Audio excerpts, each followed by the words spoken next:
Hey, y'all watching us on 680news.com. This is 680's music reporter, Rudy Blair. Just recently we had Isaac Hayes pass away, and I was thinking to myself, all my favorites are leaving us. You've got Marvin Gaye, he's gone.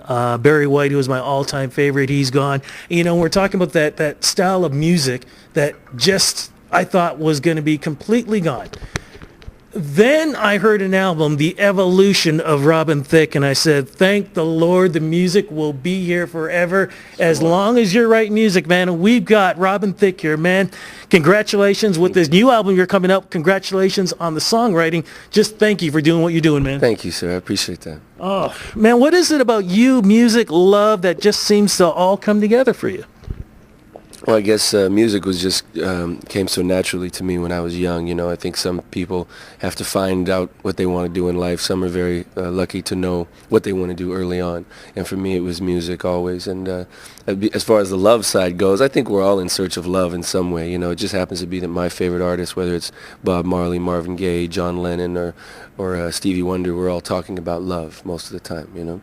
Now, of course, folks probably already know about your past. We'll just talk a little bit about it. I mean, let's face it, man, you got some famous parents there for you. Mm-hmm. My dad is in the industry, and my mom was a good singer, too, so.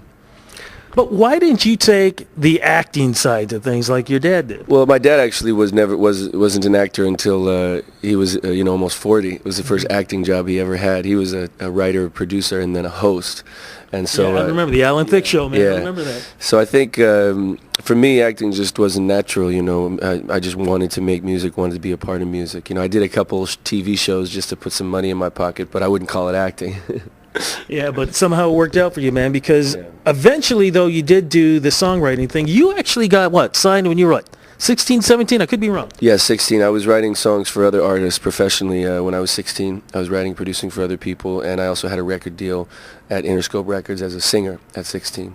Now, but when you came out, though, you were just known as Thicke, right? When the first album finally came out, it was 7 years later because I kind of sat on the album, and then I started giving all my songs away, and then I recommitted myself to my own music at around when I was 22, and then 2 years later, I released my first album. Now, even though you were writing for other people, did it kind of bother you, though, when other people were singing your songs and you're sitting there going, you know what, should I have given that one away? Should I have done it? Never. I've never given a song away that I wanted to sing. Yeah, it's all because I always tailor-make those songs for the artist. If I write it for myself, then it's for me. So what do you say is the difference then, say, from writing for an artist to writing for yourself? You don't have to compromise. If you write a song for somebody else, then you have to make it for them. They're the ones that have to sing it and perform it for the rest of their career. So if I'm writing for Mary J., I'll make the lyric or the groove or the melody complementary for Mary J., where if I write it for myself, I don't have to think about anybody else. It took a couple of albums, though, for things to click. Why do you think things took as long as it did? Well, you never know in the world. I mean, the first album got me a lot of credibility in the business. I got phone calls from Usher and Pharrell and Mary J. based on the first album. So even though it wasn't a commercial success, it still catapulted my writing, producing career.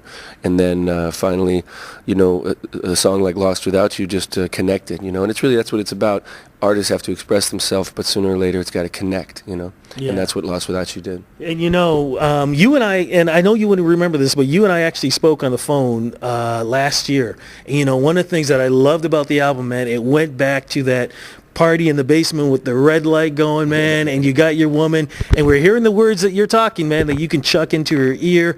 But what I did know is the brother was white. That's the thing that surprised the hell out of me, man. Did it surprise a lot of people? Yeah, I guess a lot of us have our preconceived notions, but the great thing about music is it's colorless. The music is sent out into the airwaves, and then people take it how they want. And they're doing the same thing, I guess, with this new album too, man. Because with this album, I'm noticing, man, it's about love, but you're reaching other aspects of love. Like, I think there's one song that you're really singing even about racism. Yeah, I mean, obviously racism is the cornerstone of all problems in society, and so me being married to an African-American woman, it's obviously very prevalent in her life, and it's just something that I felt had to be talked about.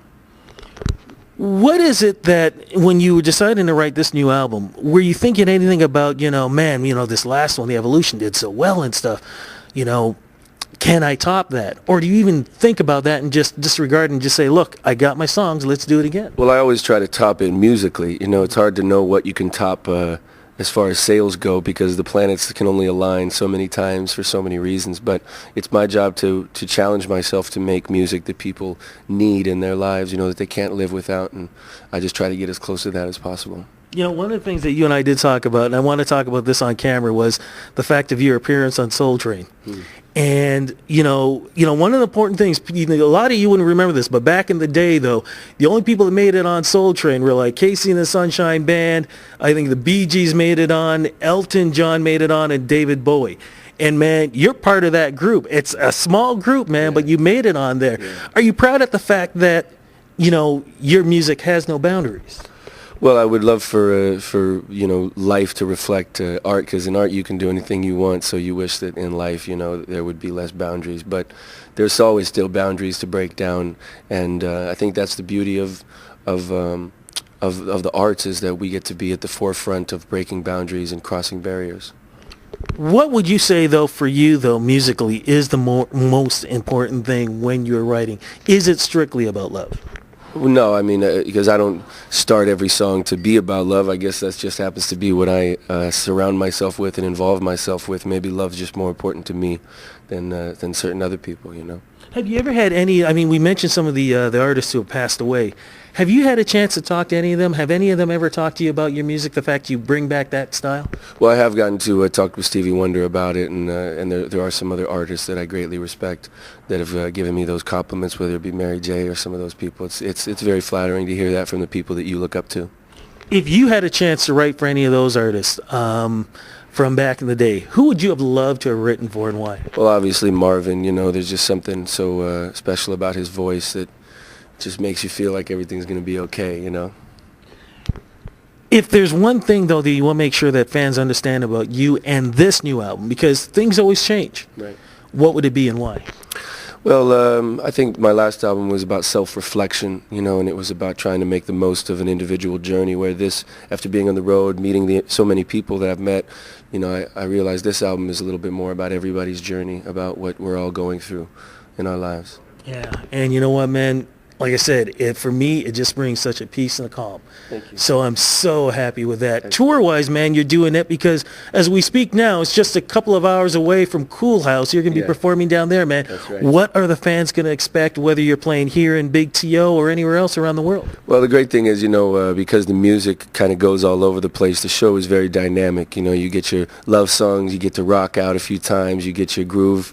And you know, it's great for a couple, but it's also great for people that just want to go out, see a great show, and have a great time. And we try to make it special for the people. You realize, too, man, that in a couple of years from now, somebody's going to come to you and say, if you didn't write that song, I wouldn't have been born. I've heard a little bit of that, yeah. Definitely heard that lately.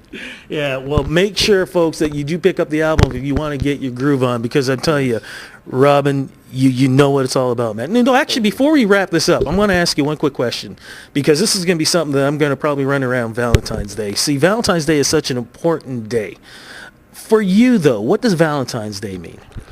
Well, Valentine's Day is just a singular day on the calendar where you can show your appreciation to the one you love for how much you love them every other day of the year, I think.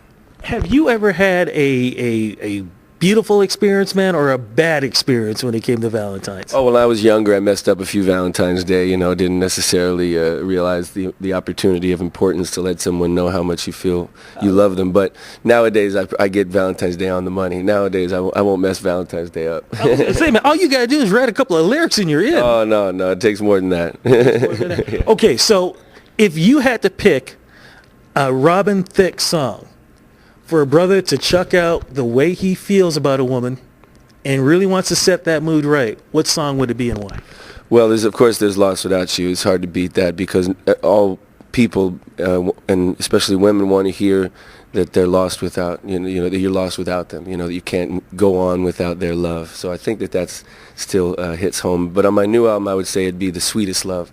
There's a song called The Sweetest Love on the new album, which is about the epitome of love. Okay, hold on. I want you to look at that camera. Yeah. Can you guarantee that if the brother plays that song, the night's going to work out for him. It depends. You got to be a gentleman. It depends on who you talk to her. You can't just play the song and be a jerk. You know, that ain't going to work. I can't save you. I can help, but I can't save you.